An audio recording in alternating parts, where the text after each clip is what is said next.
الحمد لله نستعينه ونستغفره ونؤمن به ونتوكل عليه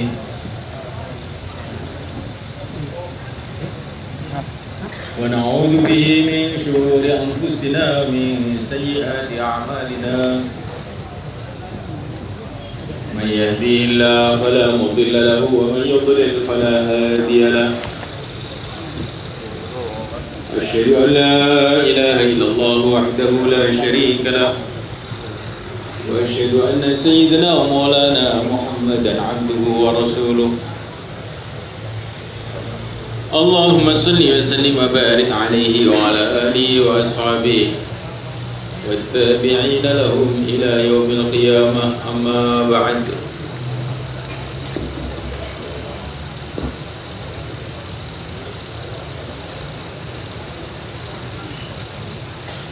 وقد قال في كتابه الكريم إن الذين قالوا ربنا الله ثم استقاموا تتنزل عليهم الملائكة ألا تخافوا ولا تحزنوا وأبشروا بالجنة التي كنتم توعدون نحن أولياؤكم في الحياة الدنيا وفي الآخرة ولكم فيها ما تشتهي أنفسكم ولكم فيها ما تدعون نزلا من غفور رحيم ومن أحسن قولا ممن دعا إلى الله وعمل صالحا وقال إنني من المسلمين ولا تستوي الحسنة ولا السيئة ادفع بالتي هي أحسن فإذا الذي بينك وبينه عداوة كأنه ولي حميم وما يلقاها إلا الذين صبروا وما يلقاها إلا ذو حظ عظيم.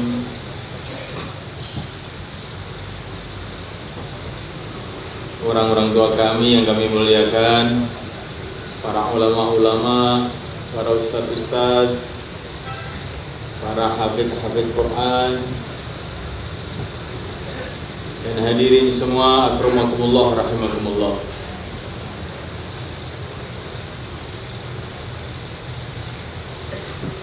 Para ulama mengatakan bahwa Allah Subhanahu wa taala telah mengutus 124.000 nabi, 313 rasul ke dunia ini.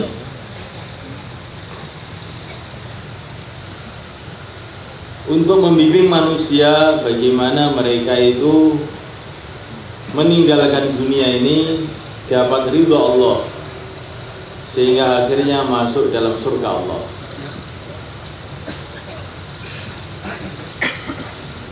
Kesuksesan manusia bukan kalau mendapatkan dunia dan segala isinya ini. Kesuksesan manusia adalah kalau dia meninggalkan dunia dapat ridho Allah. Itulah kesuksesan manusia. Siapa yang mengira dia akan sukses, dia akan mulia dengan dunia ini, maka sebentar saja pasti dia akan kecewa. Karena tidak ada seorang pun di dunia ini yang bisa berlama-lama. Orang miskin tidak bisa berlama-lama di dunia ini. Orang kaya pun begitu juga. Rakyat biasa tidak bisa berlama-lama di dunia ini. Orang yang paling kaya pun juga tidak bisa bertahan lama di dunia ini. Orang-orang jahat tidak akan bisa lama di dunia ini. Orang-orang suci yang paling suci pun, para nabi, para rasul, juga tidak lama di dunia ini. Karena apa semua kan? Karena memang Allah menciptakan manusia bukanlah untuk dunia ini.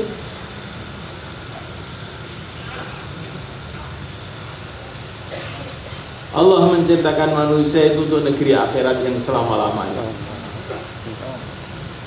Adapun dunia ini hanyalah sekedar beberapa hari, beberapa bulan, beberapa saat. Allah hendak menguji manusia. Siapa yang pantas nanti di akhirat mendapatkan kemuliaan, dan siapa yang akan mendapatkan kehinaan. Itulah fungsi dunia. Dunia ini tidak bisa dimiliki oleh siapa saja. Walaupun manusia merasa memiliki, sebetulnya manusia tidak bisa memiliki dunia ini. Ini rumah saya, ini sawah saya, sudah hak milik ini. Itu adalah satu kekeliruan. Nanti Allah akan mengirimkan satu utusan kepada kita, namanya malaikat Israel. Baru tahu saat itu bahwa kita tidak punya hak milik apa-apa di dunia ini. Walaupun kerikil satu pun nggak punya. Tapi kalau kita paham bahwa kita tidak punya hak milik di dunia ini, setelah malaikat Israel datang alaihi salatu wassalam, nggak ada gunanya, nggak ada nilainya. Karena kita jawab persoalan setelah selesai ujian. Kayak orang ujian, jawabannya 100%. Tapi nggarapnya setelah selesai waktu ujian, nggak ada nilainya, kosong blong. Begitu juga kalau kita ini paham bahwa kita tidak punya dunia ini. Orang yang sukses hanyalah orang yang mendapatkan ridha Allah.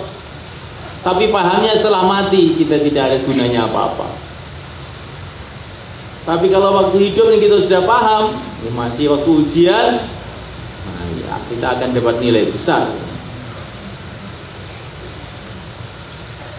Allah mengirim 124.000 nabi, 313 rasul, dan pimpinan mereka adalah yang mulia baginda Muhammad SAW. Seluruh ajaran yang dibawa oleh para nabi, para rasul, semua sudah diringkas, diberikan oleh Allah SWT kepada yang mulia baginda Muhammad SAW. Dan ajaran baginda Nabi ini diringkas dalam Al-Quran. Al-Quran ini kata para ulama diringkas dalam surat Al-Fatihah. Maka surat Al-Fatihah ini diperintahkan untuk dibaca sehari semalam 17 kali paling sedikit. Setiap sholat mesti harus baca Fatihah.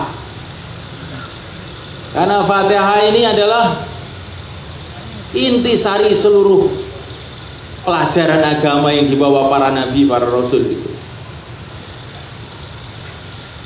Surat Al-Fatihah ini dimulai dengan Bismillah, dengan nama Allah yang Maha Rahman, yang Maha Rahim. Bismillahirrahmanirrahim. Apa maknanya Bismillah ini? Maknanya Bismillah ini kita nafikan seluruh makhluk, apa saja, termasuk diri kita sendiri. Bismillah dengan hanya berharap kepada Allah, dengan minta tolong kepada Allah. Saya buat ini, saya buat itu. Kalau kita mau makan, Bismillah. Maknanya Bismillah itu bagaimana?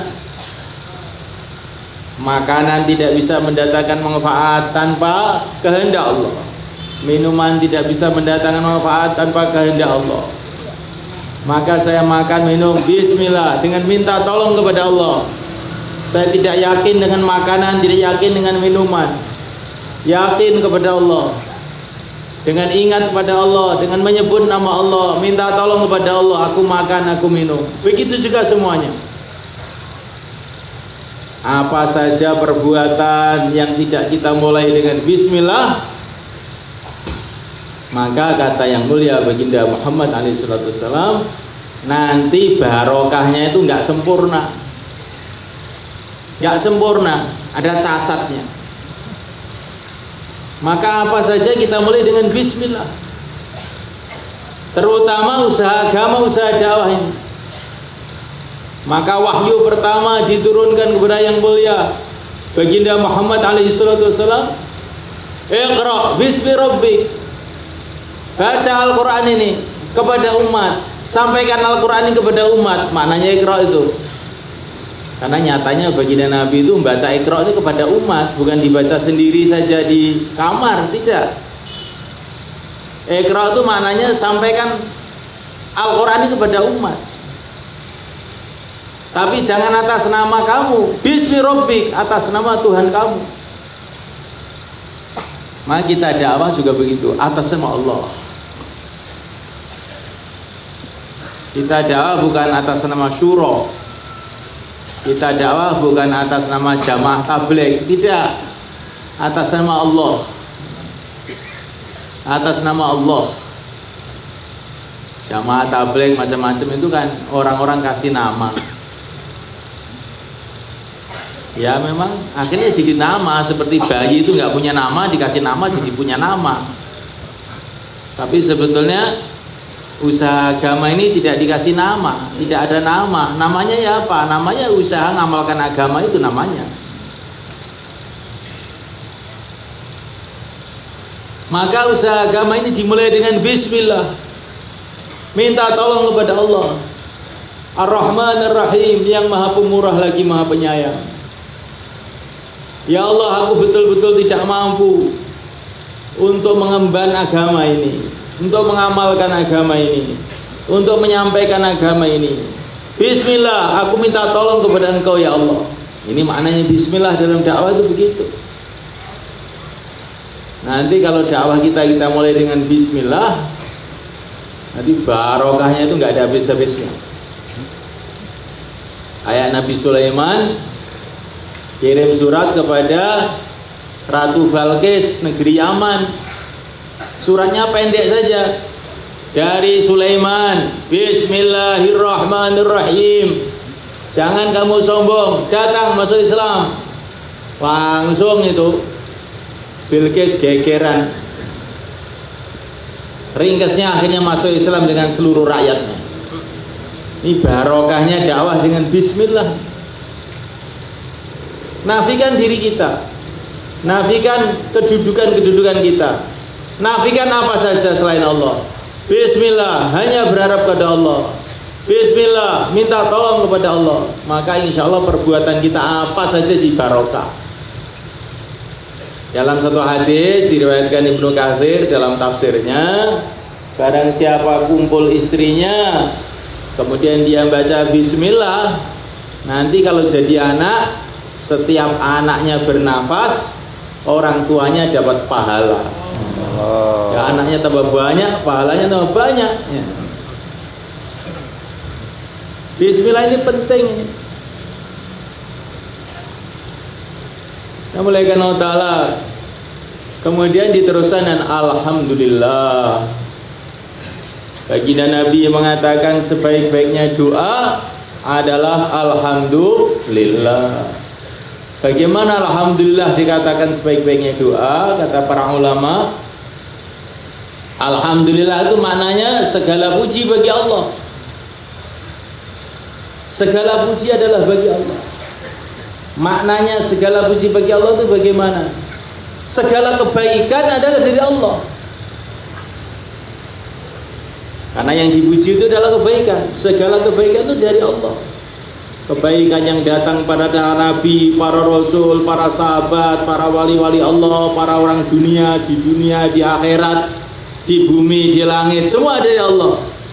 Alhamdulillah, semua kebaikan adalah milik Allah. Maksudnya, nah ini yang terakhir ini, ya Allah, semua kebaikan dari Engkau, milik Engkau, maka datangkanlah semua kebaikan kepada aku. Mananya begitu. Jadi alhamdulillah itu doa. Karena orang itu kalau memuji berarti meminta. Kalau kita datang pada seseorang, Pak, kamu ini orang dermawan, orang kaya, maknanya kamu minta itu. Dia sudah ngerti, oh ya ini duitnya ini loh. Pak, kamu itu kan dokter pinter, maknanya minta diobati. Kalau kita mengatakan alhamdulillah, segala puji bagi Allah, maknanya segala kebaikan bagi Allah. Maksudnya, ya Allah, datangkanlah segala kebaikan kepada diriku. Maka alhamdulillah ini cocok dikatakan fi kulli hal, kapan saja. Dalam hayatul sahabah, di antara sifat umat Nabi adalah yahmadunallah fi kulli sarra wa dharra fi kulli hal. Memuji Allah dalam keadaan apapun. Jadi susah ya alhamdulillah ya bagus. Maknanya ya Allah jadikan kesusahan ini kebaikan nanti semua. Baik ya alhamdulillah. Semoga baik ini jadikan baik betul, sempurna kepada aku. Pokoknya apa saja itu alhamdulillah, itu sudah cocok sekali.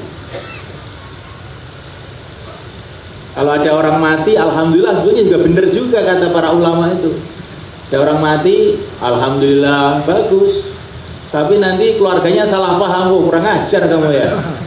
Keluarga saya mati malah kamu alhamdulillah. Maka kalau perkara itu menimbulkan salah paham, jangan disampaikan dulu.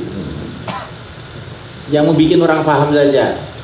Karena diperintah kita oleh Nabi, sampaikan pembicaraan itu menurut taraf orang yang mendengar. Sebetulnya alhamdulillah itu dikatakan waktu susah, waktu gembira cocok semua. Tetapi kalau ada orang mati jangan kamu katakan alhamdulillah. Teman kamu tuh abrak mobil, alhamdulillah. Oh, nanti musuhan seumur hidup nanti. Nah, mulaikan Allah Subhanahu wa taala. Kemudian diteruskan alhamdulillahirabbil alamin. Segala puji bagi Allah, Rabbnya seluruh alam. Maknanya ya Allah, kebaikan seluruh alam ini milik Engkau, maka datangkanlah kebaikan seluruh alam kepada aku. Alam dunia, alam akhirat, alam apa saja. Maka alhamdulillah betul-betul doa yang sebaik-baiknya doa. Doa komplit semua, permintaan sudah masuk di situ.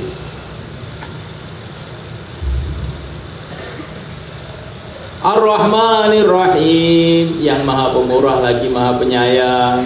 Ini juga doa lagi nih. Ya Allah, Engkau adalah yang maha pemurah, maka berikanlah kepada aku bagian dari kemurahan-Mu. Engkau adalah maha penyayang, maka sayangilah aku. Itu maknanya. Maliki yaumiddin, Allah yang punya hari kiamat, hari pengadilan. Ya Allah, Engkau punya hari kiamat, hari pengadilan. Semua orang akan diadili nanti pada hari itu. Semua manusia, siapa saja, akan datang pada hari pengadilan itu, termasuk aku. Ya Allah, Engkau lah yang punya hari pengadilan itu. Maka selamatkan aku ya Allah pada hari pengadilan itu. Mudahkanlah aku ya Allah dalam hari pengadilan itu. Itu maksudnya Maliki Yaumiddin itu doa juga, supaya kita selamat di akhirat, itu selamat itu.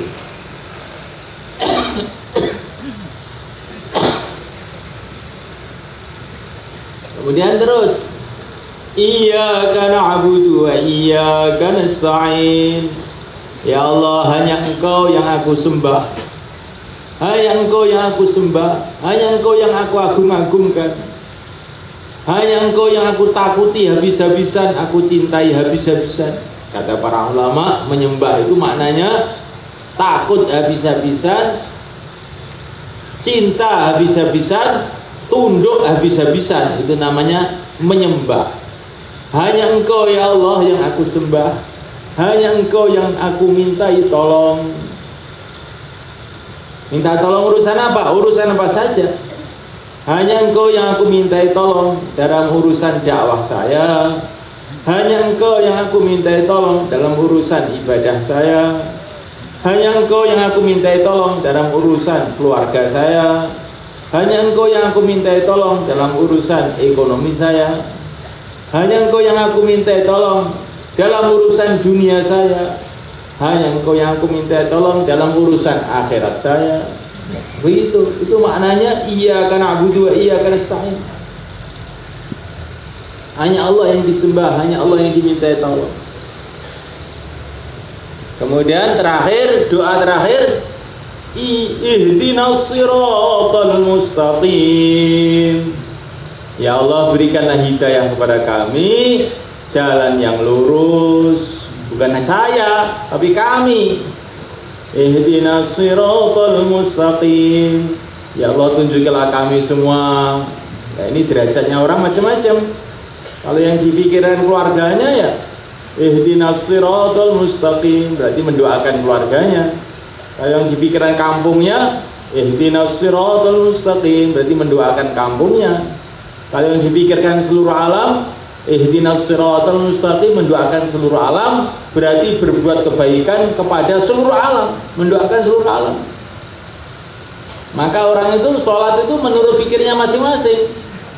Kalau pikirnya luas ya pahalanya tambah banyak. Kelihatannya sholat di tempat yang gelap, dihitung berbuat kebaikan pada orang di keluarganya, pada orang kampungnya, pada temennya, pada umat di seluruh alam. Karena pikirnya begitu. Maka ini penting, kefahaman ini penting mulai kan. Lamanya orang dalam usaha agama itu ada nilainya, tetapi kefahaman nilainya lebih penting lagi. 2 rakaat, hadis Ibnu Mas'ud radhiyallahu ta'ala anhu, 2 rakaat dari orang yang alim, yang zuhud, yang tidak suka dengan dunia, adalah lebih utama dari ibadahnya orang seluruh dunia sampai kiamat. Coba semulaikan, orang seluruh dunia berapa banyaknya?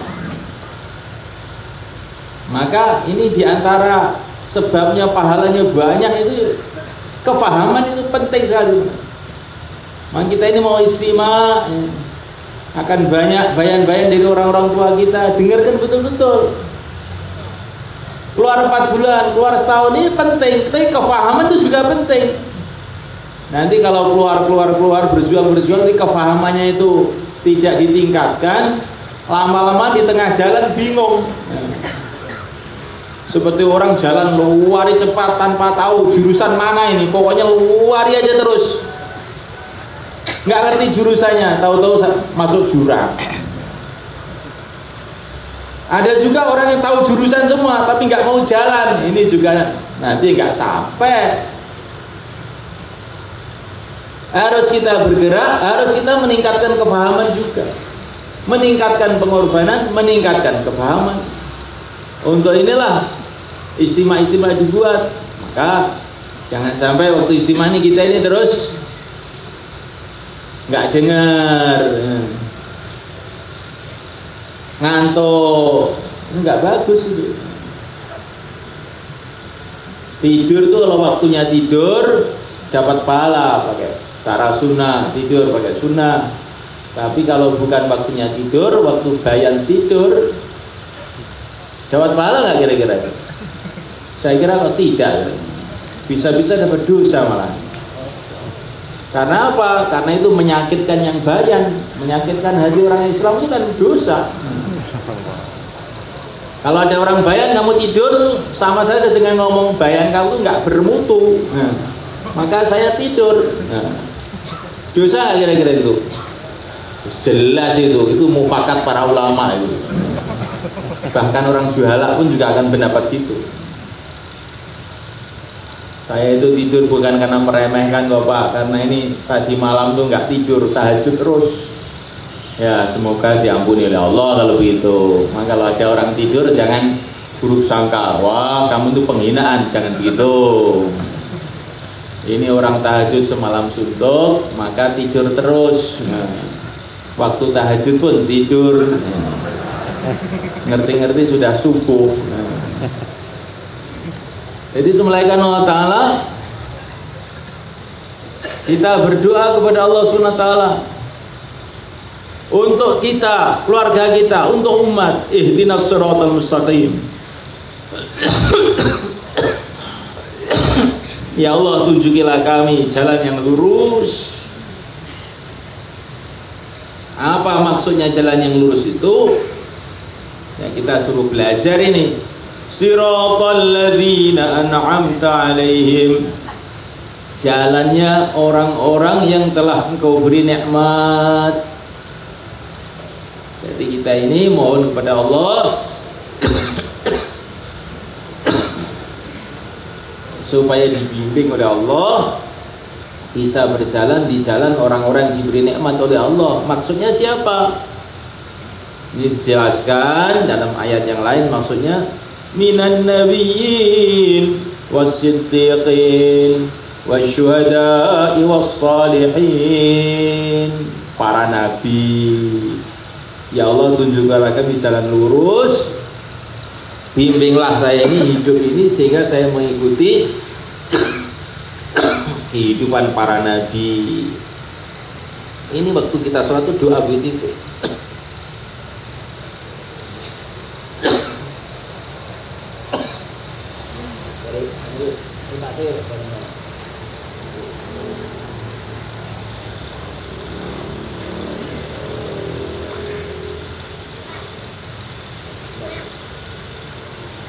Enggak cantik.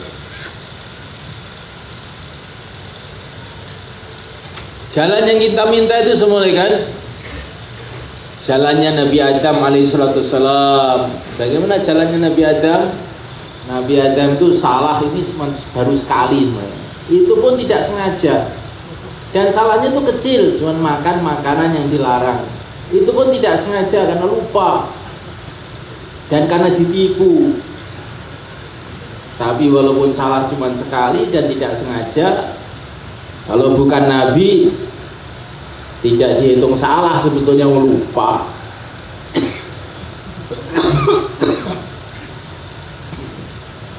Tapi Nabi Adam itu menangisi kesalahannya ini semula kan, itu bertahun-tahun di depan Ka'bah itu nangis, Rabbana zalamna anfusana wa illam taghfir lana wa tarhamna lanakunanna minal khasirin. Ya Allah, aku telah berbuat zalim pada diriku sendiri. Bila engkau tidak engkau ampuni aku, sungguh aku termasuk orang yang rugi. Nabi Adam. Nah kita ini salahnya itu nggak karuan bisa dihitung dan direncanakan salahnya itu. Sudah salah direncanakan lagi double salahnya itu. Kadang-kadang sudah salah ngerasa bener lagi. Repot malah nih. Kapan tobatnya ini nanti? Dan Nabi Adam itu memang salah dan tidak disengaja. Sebetulnya tidak salah beneran, tidak itu, tidak sengaja. Tapi nangis bertahun-tahun. Maka kita pun doa kepada Allah supaya kita ini bisa nangis, menangisi dosa-dosa kita ini. Karena kita ini punya urusan besar. Bagaimana sebenarnya kalau orang itu ada urusan dengan mahkamah, dia sudah salah, ancaman mahkamah dia akan dihukum gantung, nggak akan bisa tidur dia sebenarnya, nggak akan bisa tidur. Nggak usah dihukum gantung, akan dipenjarakan 20 tahun gitu aja, nggak akan bisa tidur, nggak bisa makan enak. Padahal ini dengan manusia saja. Sedangkan kita ini punya salah kepada Allah SWT banyak sekali, dan ancamannya berat kalau tidak diampuni oleh Allah. Bukan penjara, neraka ancamannya. Kalau seluruh kesusahan di dunia ini dikumpulkan jadi satu, nggak ada apa-apanya dibanding kesusahan di neraka.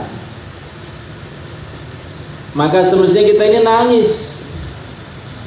Para nabi saja nangis, apalagi kita mestinya harus lebih banyak nangis lagi. Hidayah yang kita minta itu semuanya kan seperti hidayah yang Allah berikan kepada Nabiullah Nuh alaihissalam.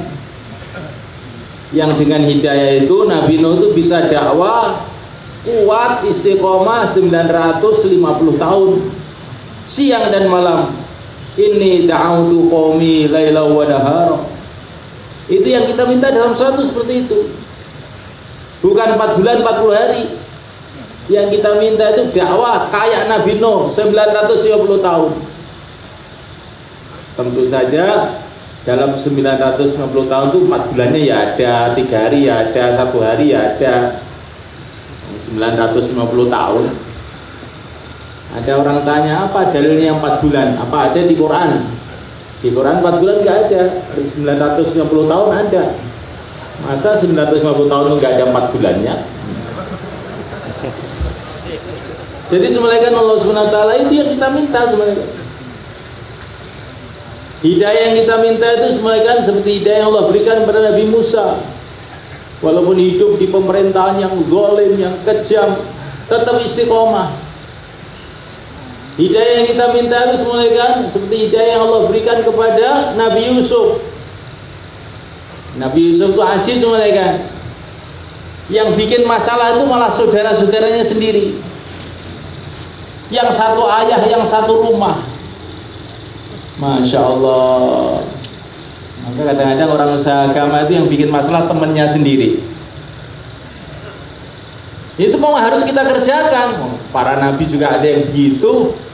Kalau mau ikut nabi juga harus ada begitunya. Yang bikin masalah temannya sendiri. Sama-sama dai, sama-sama orang Islamnya, sama-sama anak nabinya. Masya Allah. Tapi Nabi Yusuf sabar semulaikan. La tadriba alaikumul yawm, kata Nabi Yusuf ketika saudara-saudaranya datang minta maaf, tidak ada cacian buat kamu saat ini. Saya tidak akan mencaci kamu, tidak akan menyalahkan kamu, dan saya tidak akan membiarkan siapa saja menyalahkan kamu. Masalah saya dengan kamu ini mimba di manazagha syaitan baini wa baina ikhwati, kata Nabi Yusuf. Ini syaitan, ini bukan kamu. Yang bikin masalah ini syaitan, mengadu domba kita. Bukan kamu, kamu saudara-saudara saya nggak salah. Ini hidayah yang kita minta itu. Kalau ini kita renungi betul, insya Allah habis sholat nggak ada berantem lagi, nggak ada. Hidayah yang kita minta itu semulaikan seperti hidayah yang Allah berikan kepada Nabi Ayub alaihissalam. Sakit nggak karuan bertahun-tahun, dakwah terus tapi. Coba semulaikan Allah. Hidayah yang kita minta itu seperti hidayah yang Allah berikan kepada Nabi Isa alaihissalam. Nggak punya rumah, nggak punya istri, nggak punya apa-apa di dunia ini, tapi terus istiqomah sampai wafat beliau. Belum wafat sampai beliau diangkat ke langit. Dan nanti akhir zaman Nabi Isa ini akan turun lagi ke bumi untuk menghabisi semua agama selain Islam. Ini hadisnya mutawatir, ini banyak, 70 hadis lebih. Seluruh dunia nanti akan habis selain Islam. Dan kita sekarang ini kalau kita memulai memperjuangkan agama, nanti saat Nabi Isa datang seluruh dunia masuk Islam semua, kita dapat pahalanya. Karena kita memulai ikut andil, walaupun kerikil satu ikut ambil. Jadi perjuangan kita ini bukan perjuangan yang coba-coba nanti berhasil apa tidak. Oh, mesti berhasil asalkan ikhlas, semata-mata karena Allah. Mungkin berhasilnya sekarang, mungkin nanti, mungkin setelah kita mati, mungkin nanti setelah Nabi Isa turun, nggak tahu bahwa mesti berhasil. Ini bukan percobaan, ini usaha agama. Pasti nanti janji dari Rasulullah SAW. Umat Islam ini mereka akan bersatu lagi. Kita melihat umat Islam tuh begini begitu, jangan terkesan. Itu berita-berita dunia, berita-berita manusia, berita dari Nabi. Umat Islam satu saat akhir zaman ini akan kembali lagi menyatu. Walaupun seluruh dunia mau mencapik-capik umat Islam, sudah kata Nabi tetap mesti benar. Satu saat akan bersatu lagi.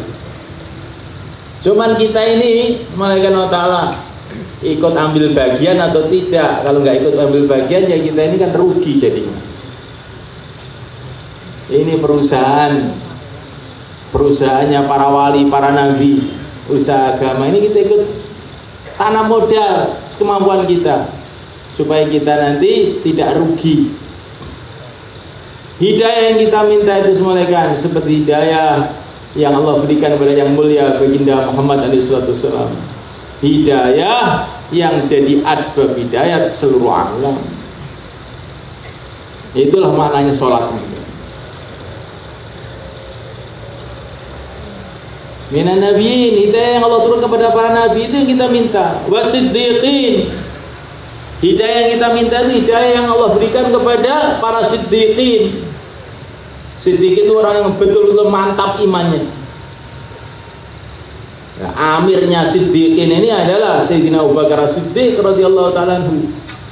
Apa ciri khas kehidupan Sayyidina Abu Bakar yang harus kita tiru? Apa di antaranya?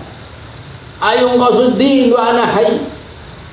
Beliau ini mengatakan ketika Rasulullah wafat terjadi guncangan-guncangan seluruh dunia Islam, maka beliau mengatakan ayung qasuddin wa ana hayy. Apakah agama akan dikurangi sedangkan saya masih hidup? Saya tidak terima agama dikurangi sedangkan saya masih hidup. Itulah kehidupan siddiqin. Jangan sampai kita ini masa bodoh terhadap keadaan agama. Ada masjid kosong, ada orang maksiat, masa bodoh. Hidup yang makan sendiri-sendiri, mati kuburannya sendiri-sendiri. Untuk apa mikirkan orang? Oh, jangan begitu. Kalau kita masa bodoh, maka dosa-dosanya orang yang bermaksiat di dunia ini kita ikut mikul. Gak bisa itu. Kata para ulama, ada orang di depan rumahnya ini ada rumah. Kemudian datang perampok. Oh, rumah itu dirampok, orang-orangnya dibunuh, hartanya diambil semua. Kamu di depan rumah duduk aja sambil senyum-senyum minum kopi. Setelah itu duit polisi datang, perampoknya sudah lari semua. Maka siapa yang akan ditangkap? Kamu yang ditangkap. Loh, saya ini tidak bersalah Bapak kalau ditangkap. Oh, nggak mungkin. Kamu bisa senyum-senyum ada perampokan di depan rumah, kamu ini mesti gembongnya ya kamu ini. Akhirnya dibawa ke penjara. Nah, diurus-urus penjara, ternyata dia memang tidak ikut ambil bagian, tapi tetap juga di penjara. Ini walaupun tidak ikut ambil bagian, tapi dia mengadakan satu dukungan moral kepada perampok-perampok ini. Dia harus dimasukkan juga deh. Maka begitu juga teman-teman, kalau kita lihat kerusakan-kerusakan, kita ada kerisauan minimal dalam hati, tangisan pada waktu malam, usaha semampuan kita pun akan disalahkan, akan ikut mikul kesalahan orang. Kesalahan kita sendiri aja mikul sudah gak kuat, suruh mikul kesalahannya umat, kayak apa kita ini jadinya? Maka kita tiru Sayyidina Abu Bakar, ayu qasuddin wa ana hayy. Apakah agama akan dikurangi sedangkan sama saya masih hidup? Wa syuhada, kita disuruh mengikuti para syuhada. Syuhada itu siapa? Orang-orang yang siap mati untuk agama. Bukan orang yang mati untuk agama, orang yang siap mati untuk agama. Nabi mengatakan aktsaru syuhada ummati ashabul furush. Kebanyakan orang syahid di kalangan umatku justru matinya itu ditikar, bukan di medan perang. Ditikar matinya itu. Tapi walaupun dia mati ditikar, hatinya itu penuh dengan jiwa pengorbanan. Ada kerisauan mikirkan agama, maka dihitung orang mati syahid. Wassalihin, kita disuruh mengikuti orang-orang soleh. Orang soleh itu orang yang ikut aturan dalam segala hal. Tabligh ya ikut aturan tabligh, kalau sholat ya ikut aturannya sholat, ya. Kalau puasa ya ikut aturannya puasa, kalau berkeluarga ya ikut aturannya berkeluarga, kalau dagang ya ikut aturannya berdagang. Semua sudah ada aturannya dalam agama. Namanya orang soleh. Ini yang kita minta dalam sholat kayak itu semuanya. Maka seumat sholat itu kita renungi betul, maka habis sholat kita akan berubah total. Maka dulu pada zaman Nabi itu nggak ada bayan subuh, itu Rasulullah sholat subuh itu sholatnya Panjang-panjang tuh biasanya suratnya itu. Para sahabat sudah paham itu. Para sahabat itu orang yang paling paham mengenai Al-Quran. Dalam Al-Quran itu serat dengan cerita dakwah, cerita orang dakwah, cerita. Bahkan para ulama mengatakan seluruh Al-Quran mulai awal sampai akhir ada kaitan dengan dakwah. Bagaimana? Isinya Al-Quran itu cuma dua.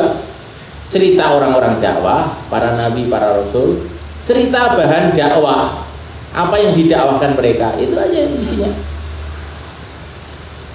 Walaupun itu ayat bicara faraid, pembagian harta waris, sebetulnya ada kaitan dengan dakwah.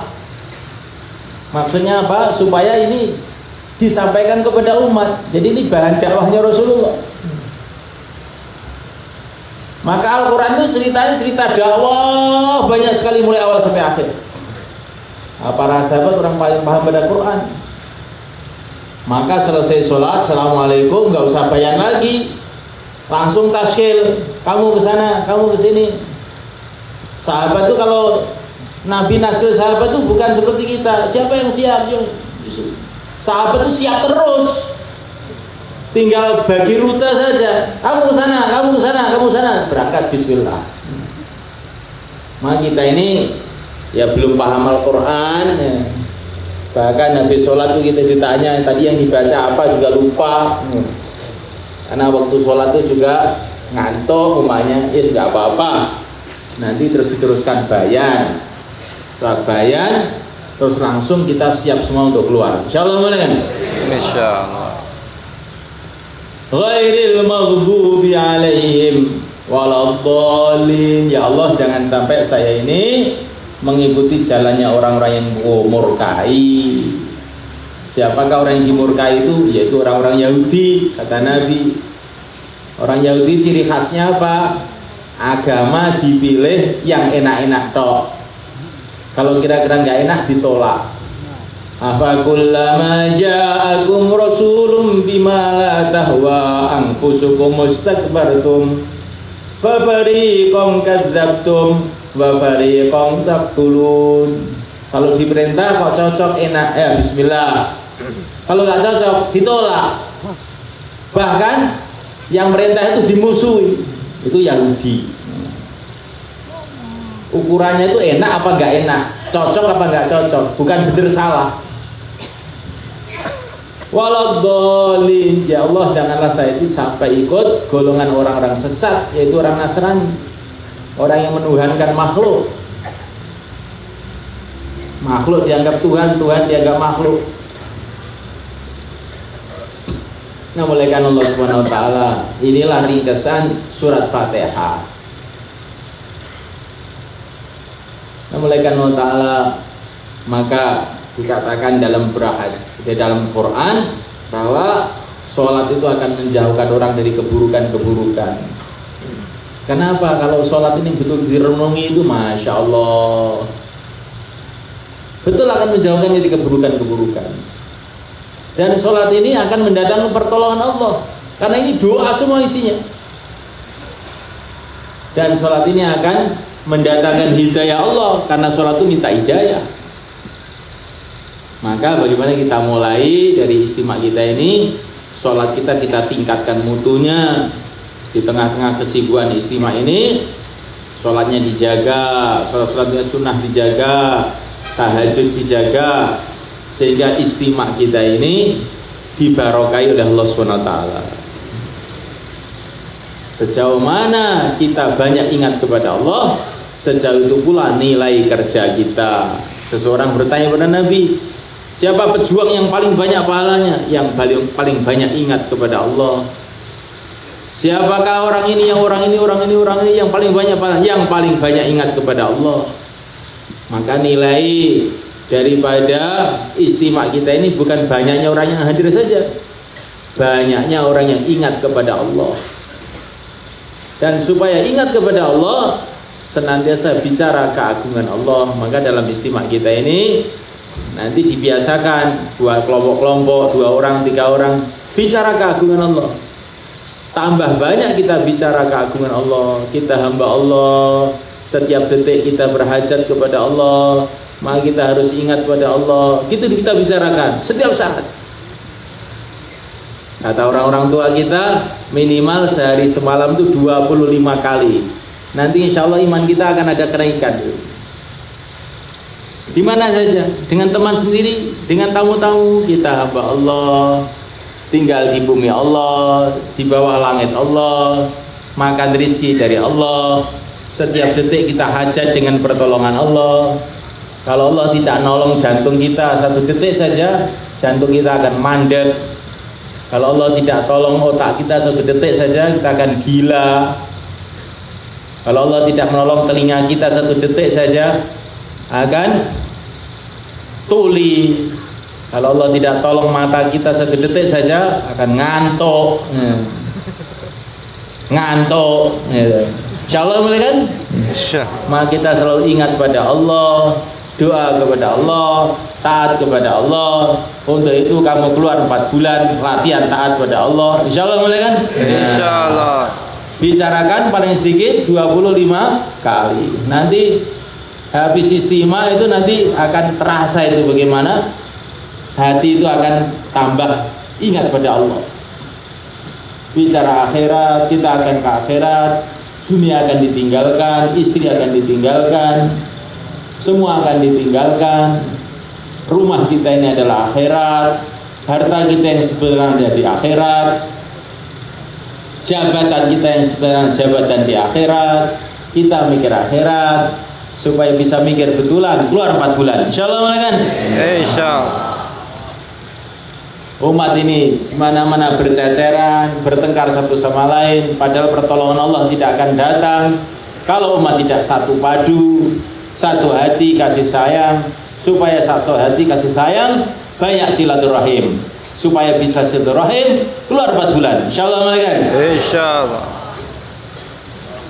Pokoknya 4 bulan, semua orang diajak 4 bulan. Kalau sudah nggak mau, baru 40 hari. Insyaallah kan? Sehingga nanti yang di majma ini 100%. Kita niatkan begitu.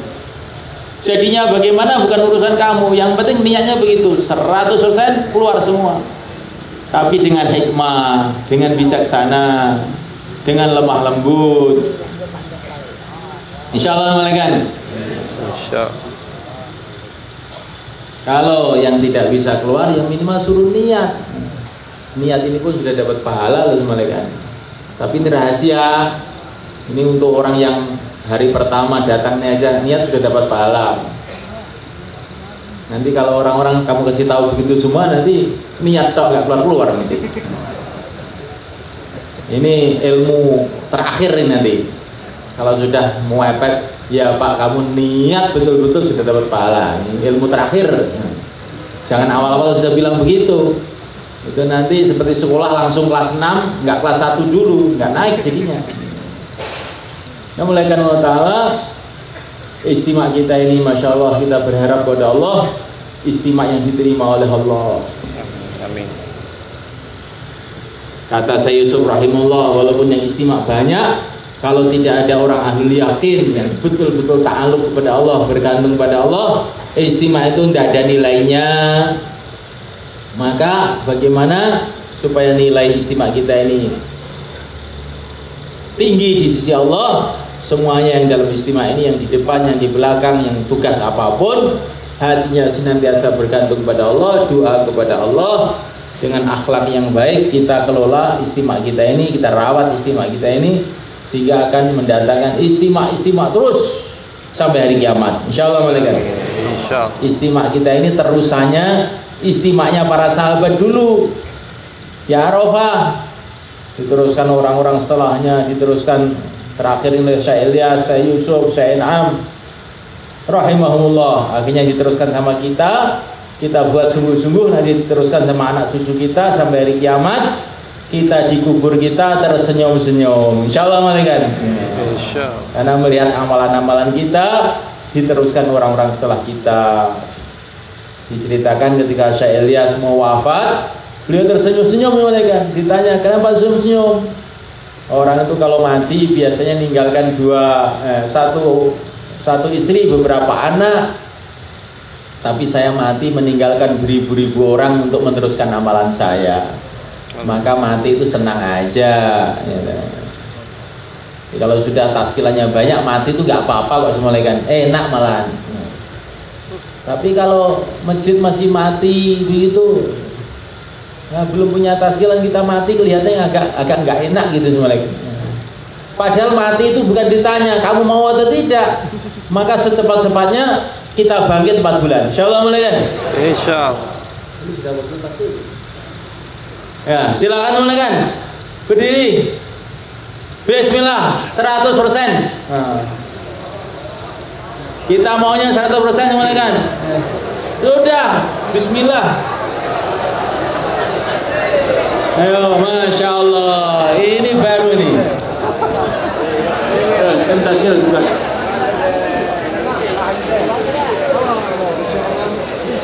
Taskim ini diatur di masing-masing kantor kabupaten. Jadi persilakan untuk mendaftar di kantor kabupaten.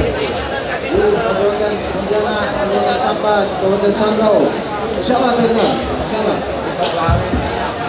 Insyaallah Pak, Masya Allah. Jadi sebelum kita selesaikan yang lain, kita melapor ke kantor kita di kabupaten masing-masing.